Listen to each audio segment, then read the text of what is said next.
Hey everybody, welcome back to the channel. My name is Jimmy, and today we'll take a look at the latest software update for the Samsung Galaxy S24 series. Now, this update will give you that security patch of May 1st. The version ends with AXD3 with a size of 430 megabytes. Now, you may see yours differ from mine just a little bit when it comes to size. I saw another Galaxy S24 Ultra where they were sitting right above 500 megabytes, which kind of tells me that they were a carrier locked device when mine is unlocked. Now, one of the things that I am hoping comes with this update, which we'll take a look at here in just a second, is a newer version of camera, which means that they were finally able to push a small little update to the camera, helping the white balance as well as the telephoto quality.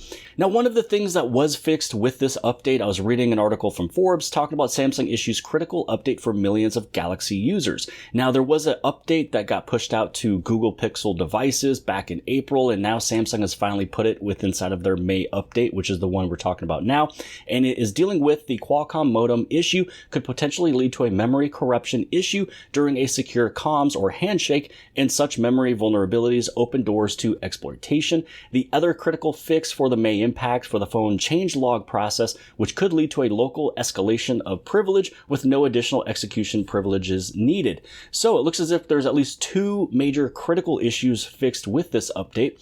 And then also I read another one here coming from this article, and it was talking about Samsung Galaxy S24 users report drastic improvement in battery life and performance after the May update. So somebody was mentioning that their phone before this update was only achieving 4 to 5 hours of screen on time, and then after updating to the May update, they now have recorded 8 hours of screen on time with 26% battery life remaining, which is usually pretty close to what I get personally. And then along with the extended battery, there was no app crashes, screen jitters, or slowdowns during multitasking. Now, I'm excited to kind of see this part here. There are a few applications I noticed where it just randomly crashes and I just have to reopen it back up and everything's working fine. So I'm going to see here as well if that is something that will fix my device too. So we will go through, get this thing updated, and we'll take a look at a few different applications from Samsung and a few Samsung services just to see what all has been updated. And again, I am hoping that we'll see a change or updated version of camera, but we will take a look at camera. We'll also take a look at the Galaxy Home. We'll take a look at Galaxy Hub, and as well as the gallery. I believe there may even be an update somewhere within Galaxy Hub because there was a moderator for Samsung speaking about this little update back on May 6th. So it's usually at this point in the video that I like to state that if you're brand new here at the channel Jimmy is Promo, you appreciate these tips, tricks, tutorials, and the latest information on your Samsung Galaxy devices, make sure to hit that subscribe button as well as the bell for notifications so you get notified for all future videos. Now, before we take a look at everything new with this update, I do want to let you guys know for other devices what's going on with updates. So starting today, Samsung One UI 6.1 will begin rolling out in the US to even more Galaxy smartphone and tablet users to products including the Galaxy S22 series, the Z Fold 4, the Z Flip 4, and the Tab S8 series.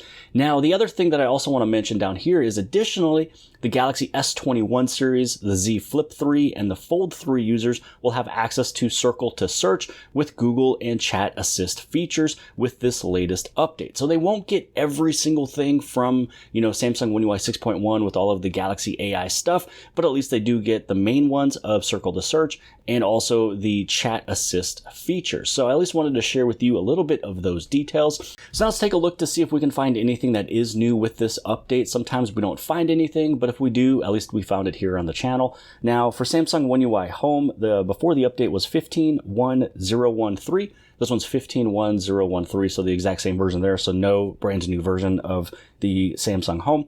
We'll take a look at camera. Again, I am really hoping that there is a small little update with this one because I was waiting for that last month, and it looks as if it is the exact same version from before the update. So the 14.10071 is still sitting as the exact same version. So that means that we did not get that update just yet for white balance or telephoto quality. So we might see another update maybe in May, or maybe they'll fix it in June. Now, next up, I do want to take a look at the gaming hub, just because I noticed that there was maybe something going on with optimization with gaming to see if there was a newer version. So I don't know if it's a part fully of Gaming Hub, so maybe it's another service, but I want to take a look at it. And it looks as if from the paper notes, everything is the exact same. So the version is still the same, 7.0112.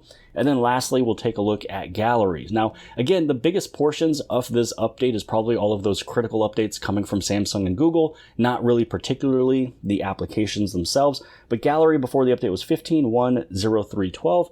15.1.03.12. So it looks as if there's no new updates with any Samsung services or applications, at least the ones that I looked at. Now let's take a look from what Samsung and Google has to say was a part of this update. So I always go inside of the software information page and then I tap right here, which is the Android security patch level. Some carriers actually block this, but I will place this link below the video inside the description in case if you would like to read it. This right here is all of the bulletin information from anything from Google and Samsung and OnePlus, Motorola, all that good stuff. Now I noticed that Samsung, underneath Samsung's mobile security page here, that they added in May. And I noticed that they put that in about 4 or 5 days ago, which meant that I knew this update was coming super soon because they already had it listed. So right here, what you'd be able to see, all of these up here are dealing with Google. So for what is critical, you have 1, 2, 3 for critical. And then for high, you've got 1, 2, 3, 4, 5, 6, 7, 8, 9, 10, 11, 12, 13, 14, 15, 16, 17, 18, 19, 20, 21, 22, 23, 24, 25, 26, 27 for high, and then 1 moderate. Now, as you remember from before in this video, 2 of these up here that are critical are actually very, very important.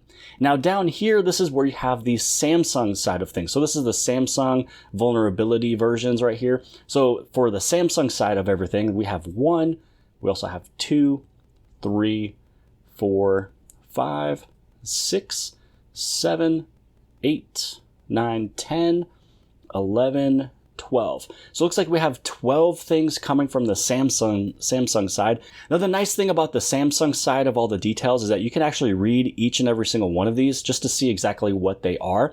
And some of them are going along with the CVEs from the very top. So some of the stuff that's being talked about from the Google side, when you take a look at everything from Samsung, they kind of put it together so you can kind of see what Samsung had to do with that Google vulnerability. And as you read through it, you'd be able to see exactly what was fixed. So it's pretty fun to kind of see what's going on the back end of things. And that's probably where the most important thing comes from with this update is going to be all of those criticals or the highs and moderate vulnerabilities. So that's pretty much all that I was able to find with this video. I wanted to share with you everything from the Galaxy S22 series down to the S21 series, what was new with this update as well, and hopefully what we'd be able to see in a future update talking about the camera as well. So hopefully you guys appreciated the video. If you did, give it a big thumbs up. Don't forget to subscribe on the very bottom left hand side. And if you like this video, then more than likely you'll also like this video. And I'll see you guys later.